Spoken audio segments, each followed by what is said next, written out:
Thursday the 9th. So this is Denver. The city with the very clear atmosphere is very murky today. The morning was clear as crystal near the Nebraska border.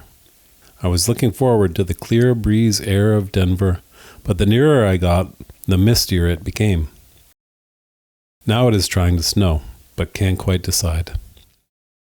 I took a taxi down to the Y, got a room, and phoned Mr. Montgomery. He wouldn't even let me stay there overnight. He came over and took me home, where I received a royal welcome from Edward and Mrs. Wilson. They gave me a very comfortable room, and I feel very much at home.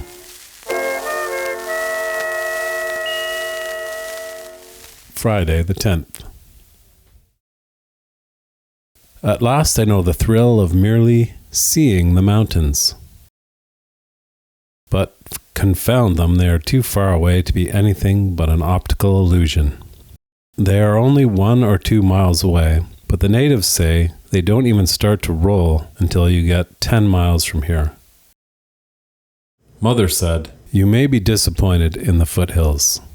They look more like real mountains than hills, and they hold as much for me as the real thing." I wandered through the new city and county building. It was very wonderful. I was greatly impressed. Mr. Montgomery is highly pleased with his new quarters. He introduced me to Mr. Hughes, who is an important person in the water department and who knows Aunt Margaret. I saw Pikes Peak and Mount Evans this afternoon.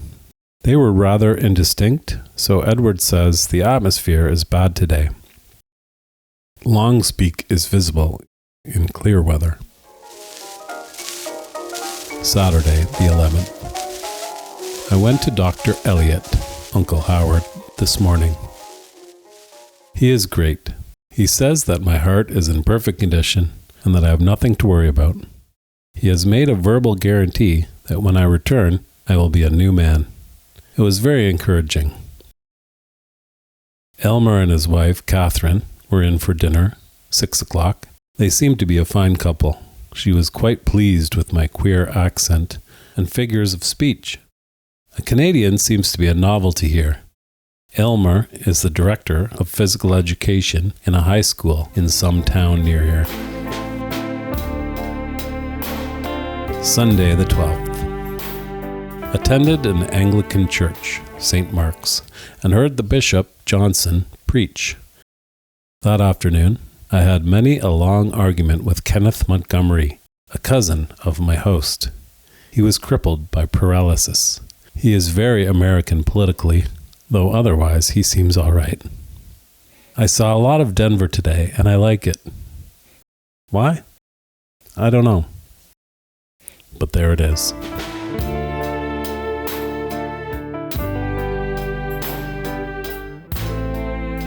Monday the 13th. At last I have seen 740 Washington, after having heard a great deal about it often and for so many years. It certainly exceeded all my expectations. It is in a very fine district for one thing, and it is a very fine house for another. It was across the street from the house where Betcher lived until yesterday evening.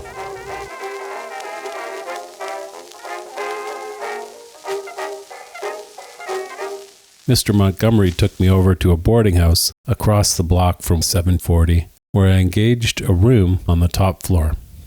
This afternoon, the police broadcast a request that anyone who had a neighbor whose character was at all doubtful should report the same to the police. It was all in hopes that someone would be condescending enough to live next door to the kidnappers.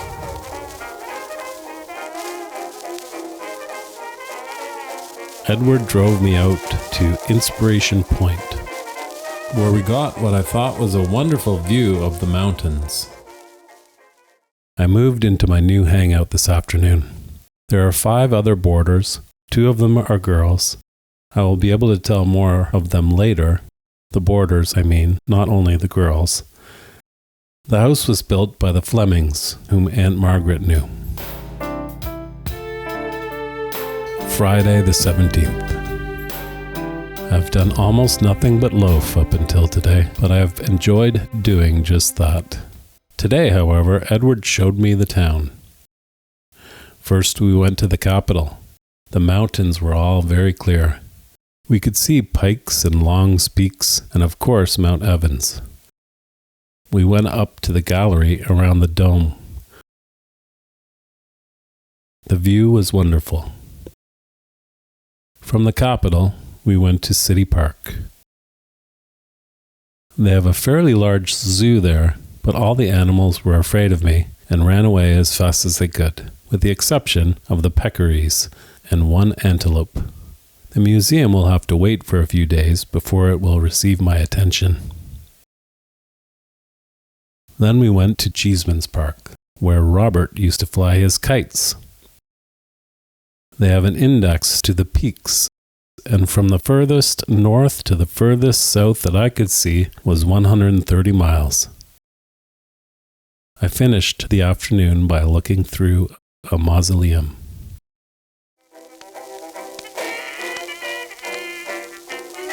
Sunday the 19th. I went up with the skiing party on Edward's invitation to Berthoud Pass. It is high and right in the mountains. We were greeted by a raring blizzard. I tried to walk, but altitude is a funny article, and my legs would not work as they ought to. I could stagger around for a little while, but it did not last long. I sat down in the car and watched the people ski. The mountains were very impressive, and the roads, I never saw anything like them. They were narrow, and often there was a wall on one side, and nothing on the other.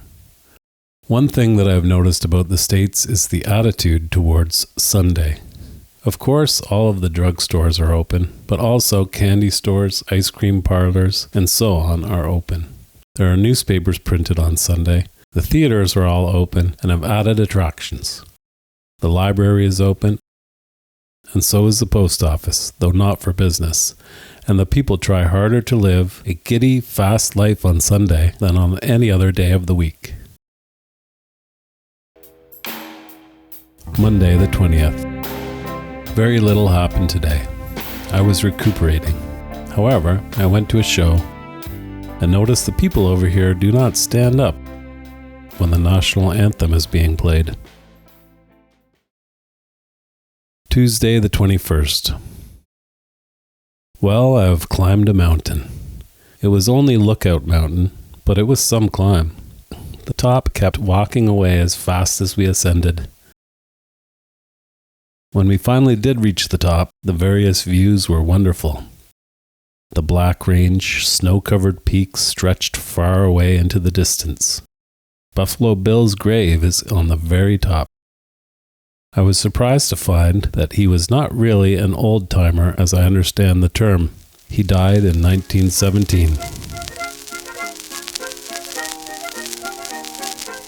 By the way, I found that my talk, a week ago Sunday, with Kenneth Montgomery has had its results. He made some very decided steps towards establishing an exchange scholarship with some Canadian university. He is at Denver U. But to get back to Golden, the School of Mines is housed in several old-looking buildings, one bearing the fully American name of Guggenheim.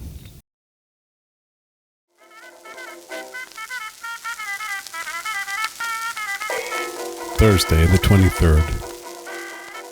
I went up to see Dr. Elliott, and he gave me the first anti-cold injection. He is quite satisfied that it will do a lot of good. These people over here make a lot of fuss about movie actors. About 20 of the actors in a picture called 42nd Street were in town, and it took 15 motorcycle policemen and 3 cars of detectives to escort them down 16th Street at 50 miles an hour and about 25 sirens going full blast, all for a bunch of egotistical actors.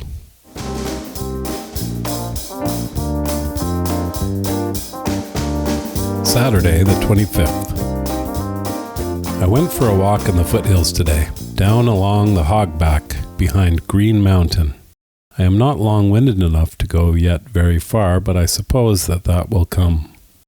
I was driven home by a German-Canadian miner named Horlick. He owned a mine at Idaho Springs. He had a long talk with me about Canada and his home in BC and so on. It was very interesting.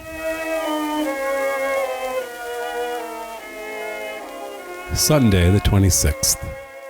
I've been to a service in Central Presbyterian Church, and for my benefit, the preacher gave a very anti-British appeal. He said that it was to the everlasting glory of the Presbyterian Church that it was so strong in fighting against the British and forming a new republic. After church, I went home with the Montgomerys and had dinner with them. Edward is just leaving for California. Miss Montgomery took me out to see Mr. and Mrs. Ewing, I think that is the name, who were friends of Aunt Margaret. They were not at home. Monday, the 27th. I have heard Rachmaninoff.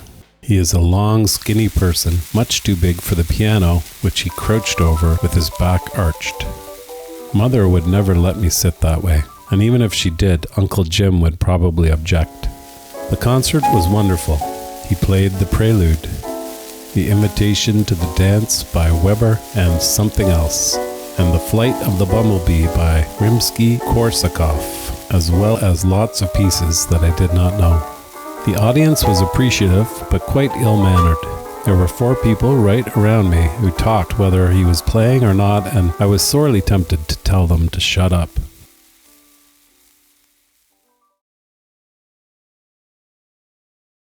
Tuesday, the 28th. Tonight I went to see The Silver Dollar. It was, in reality, the story of Tabor. I saw the picture in the old Tabor Opera House. He, Tabor, made piles of money and spent it in all sorts of foolish ways, and suddenly there was nothing left but his silver mine. The matchless, and the silver was not worth taking out. He died in poverty in 1899, and his wife was still alive, standing over the entrance to the mine with a shotgun, dressed in rags and penniless. Saturday, March the 4th. I spent an hour or so this afternoon in the Museum of the Colorado Historical Society opposite the Capitol. The Indian relics were very interesting. But though I looked very carefully through their big collection of swords, I could not find one as good as ours. Sunday, the 5th. I went to the morning service at Central Presbyterian. They were not so inconsiderate as to arrange anything anti-British this time. I went to a musical service at St. John's this afternoon.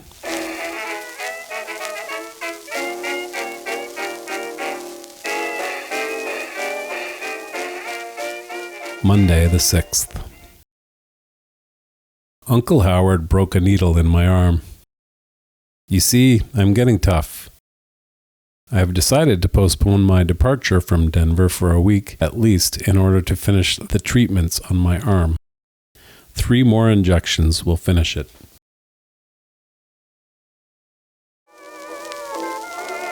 Tuesday, the 7th. I was out at the City Park Museum this afternoon. They certainly have a great deal of skill in mounting the birds and animals. There were lots of things that would interest Father. Particularly, he would be interested in the minerals on the ground floor and the paleontological exhibit. They claim to have the largest mammoth skeleton which has ever been found. This particular beastie was troubled with rheumatism, they say, because the underside of the vertebrae were full of holes. Wednesday, the 8th. Far Horizons called me today. I took the trolley out to the rifle ranges, and from there I headed for the foothills. I had barely started walking when I was picked up by a man driving a Graham sedan. During a 5-mile conversation, he told me that he came from Rochester and was a civil engineer. Then he said that his name was Lewis, and he was the chief engineer or something of the sort in the Moffat Tunnel. And he went up there every week on Monday or Tuesday and invited me to go with him sometime.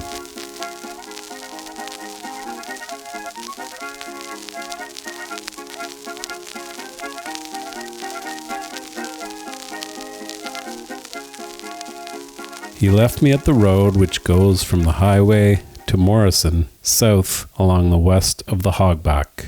I followed this road for half a mile and then struck out for the top of Mount Morrison. It was a glorious climb with a cool, bracing breeze blowing in my face. The view from the top was wonderful. Mount Evans is losing its cloak of snow, but the mountains to the north are still white. On my way down, I saw a herd of half a dozen or more wild antelope. They disappeared into a wood below me, and by crossing a ridge, I was able to get a glimpse of them, climbing up a grassy mountain, stopping every few minutes to get a look at me. While watching them, I caught sight of my first eagle. It was circling high overhead, getting higher and higher at every turn. I got a little lunch in the town and walked 8 miles into the rifle ranges. Just before I got there, a man driving a Ford truck loaded with slabs stopped to pick me up. Just as he stopped, one of his back tires blew out. The rear wheels were double. I helped him change tires. He got half a mile and had to change again, making amends.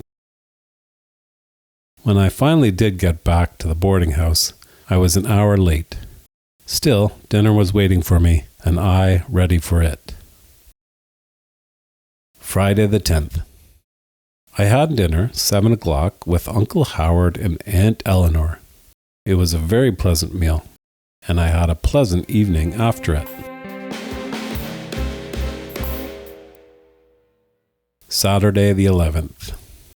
Mr. Anderson of the telephone company, alias Andy, took me for a long ride through the foothills. We went through Littleton, up Deer Creek Canyon, through Tiny Town, Indian Hills, down Bear Creek Canyon to Red Rock Park, under Mount Morrison. There we climbed the largest red rock. It is a very strange formation.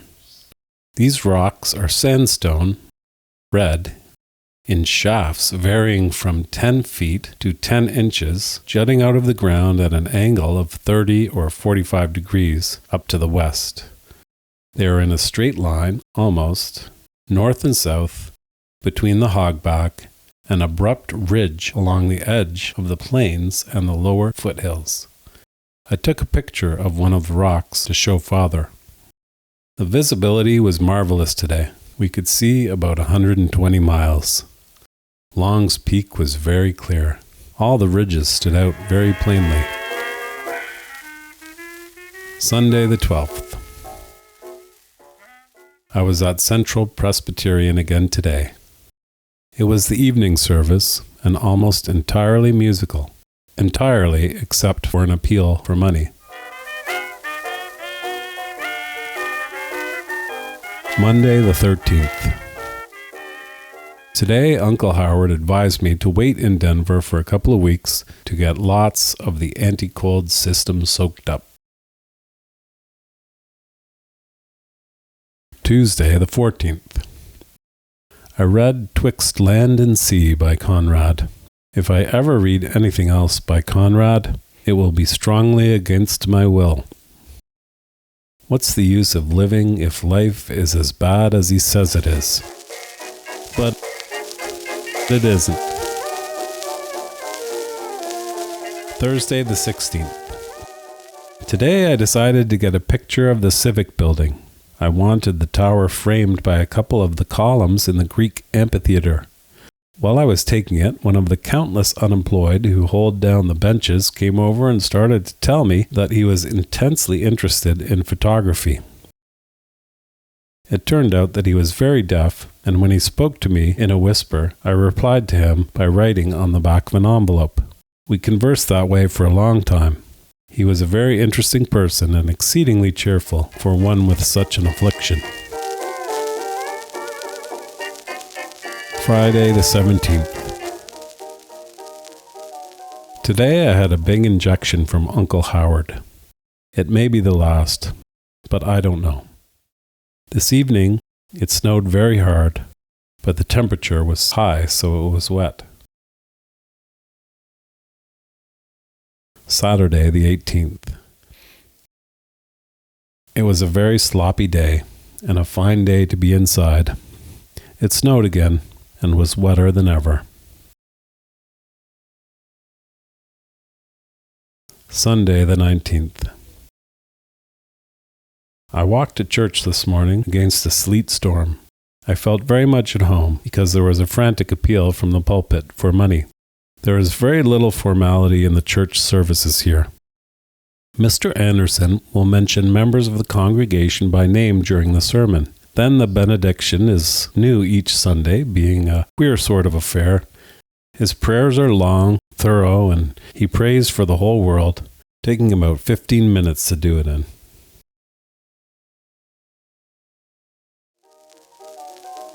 Monday the 20th. I was supposed to meet Uncle Howard at 12 and have lunch with him at the Hole in the Wall, but he was delayed and I had to eat my meal alone. However, I met him after and he took me with him while he made some calls. The Catholics are very funny people. They have the 3 largest hospitals in Denver, but they do not expect all the doctors to be Catholics, and they prefer Protestant patients. I got a copy of The Vulcan from Central Tech today. It was the graduation number, and the class I belong to is graduating. There are only 7 of the old gang left. Tuesday the 21st. Uncle Howard was at his office at noon today, and we went to the Hole in the Wall together. It is a very small place with only 6 or 7 tables. Only lunch is served, and the only lady who runs the place does all the cooking herself. She will not consider expansion.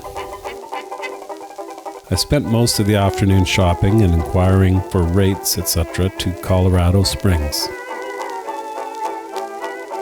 Wednesday the 22nd.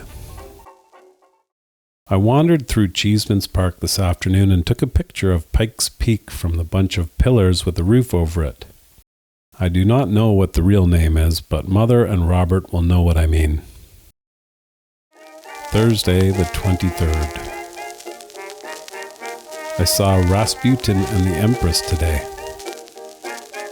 It was a terrible story, but I was glad I had seen it. Sunday the 26th. Today I said goodbye to City Park and Cheeseman's Park. All the animals were out of City Park, and they and the birds all gave their greetings as I passed. In Cheeseman's Park, they were flying kites, but I did not notice any tied to the pillars while the owners were off getting dinner. Monday the 27th. I went downtown with my suitcase, got my last shot from Uncle Howard, and told him to send the bill home, and said goodbye to Mr. Montgomery, and had lunch. In the afternoon, after going downtown again for a registered letter, I packed my trunk and left it in the hall at the boarding house. Put everything that was left on my back, and to the shocked surprise of Miss Mock, I started out to hitchhike to Colorado Springs.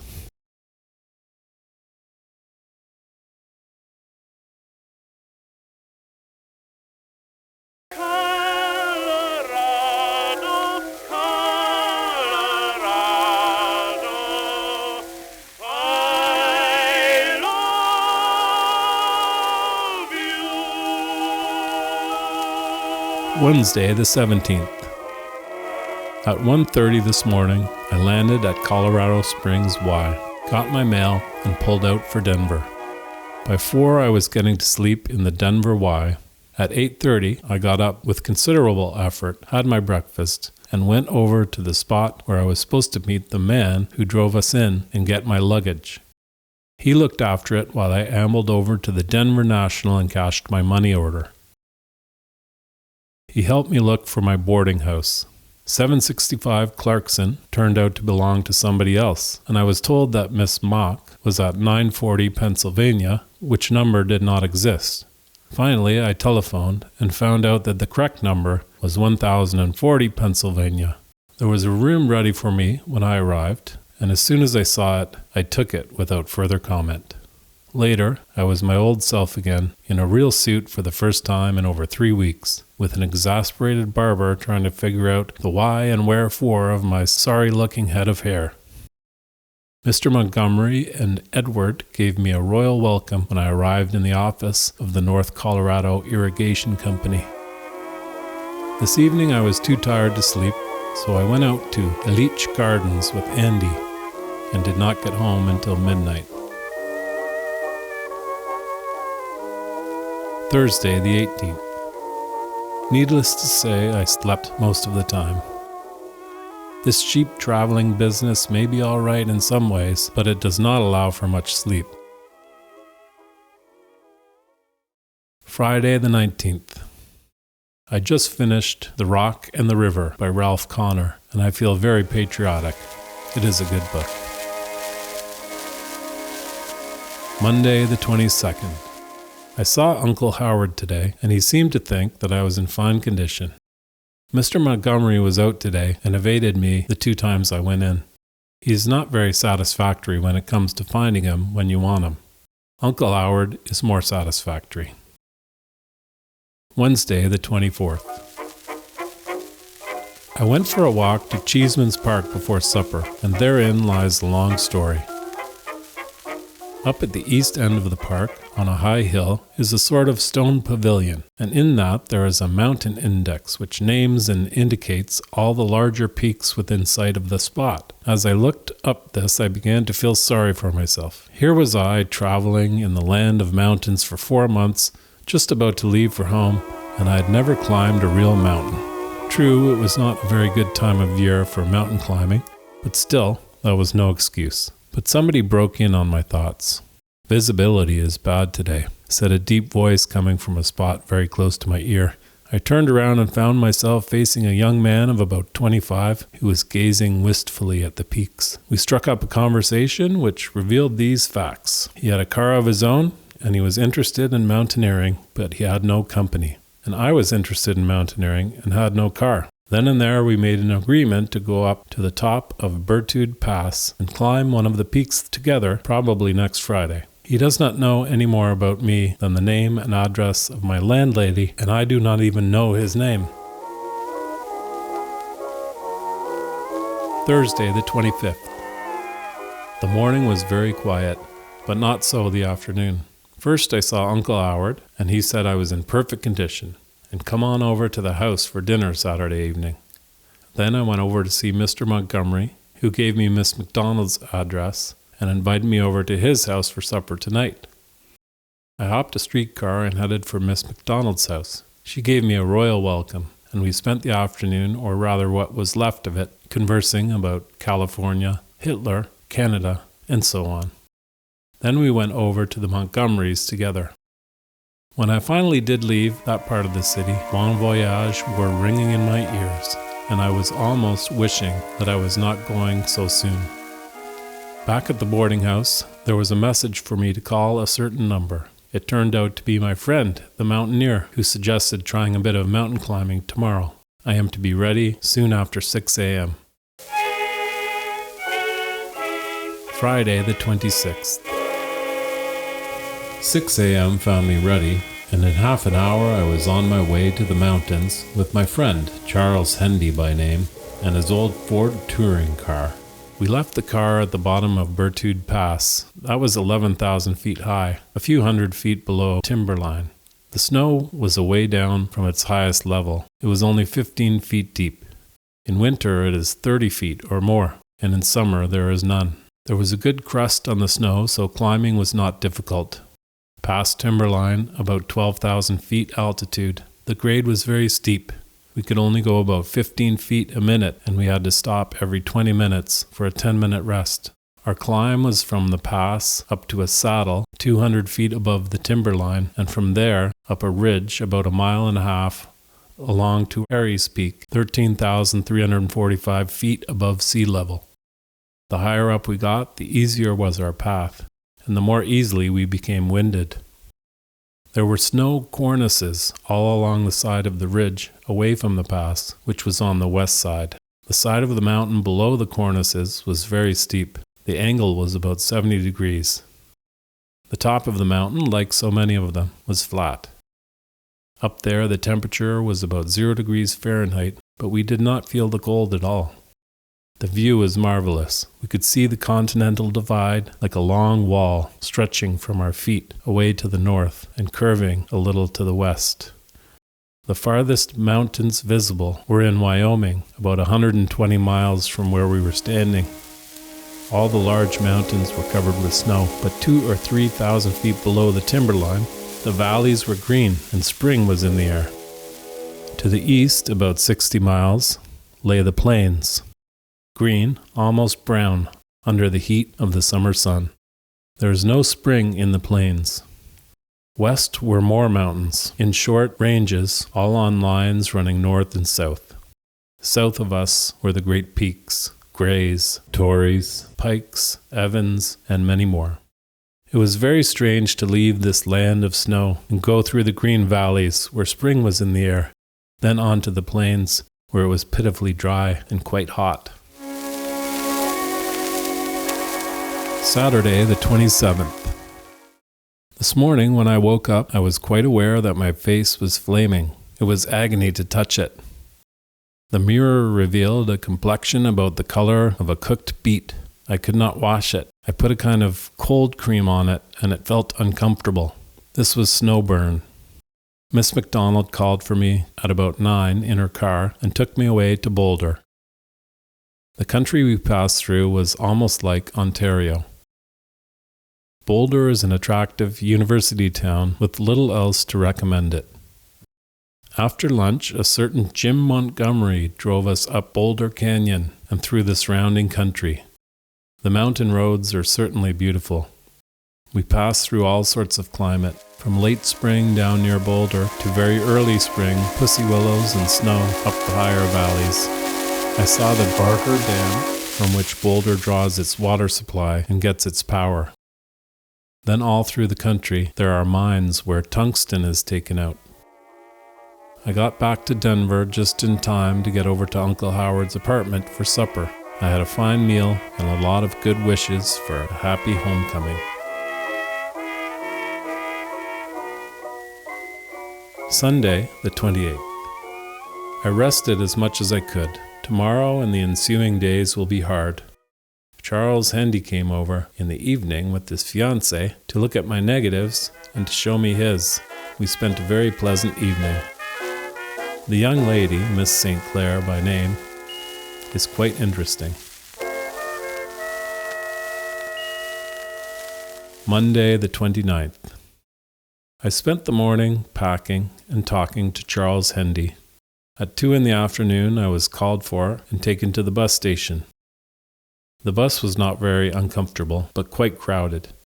I managed to get a fairly comfortable seat in the corner and got quite well settled before the bus pulled out.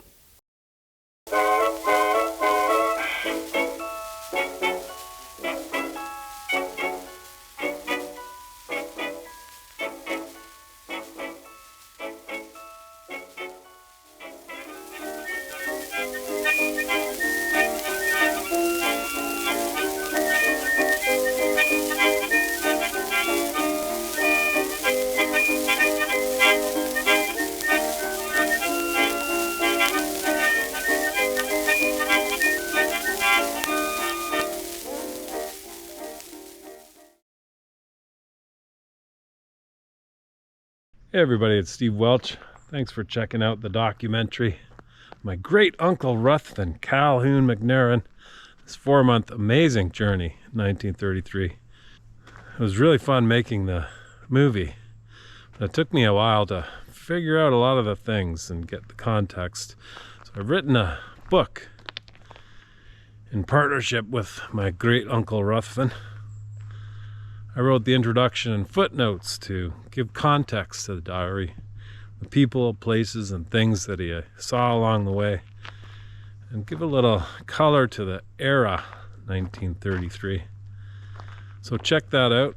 If you purchase ebook, Certainly helps the channel, and I'm a completely independent filmmaker, so, and it's a great value. It's a great insight. Cause the clouds wanna roll away. So yeah, check out the website stevewelchontario.com. Links to all my films and music.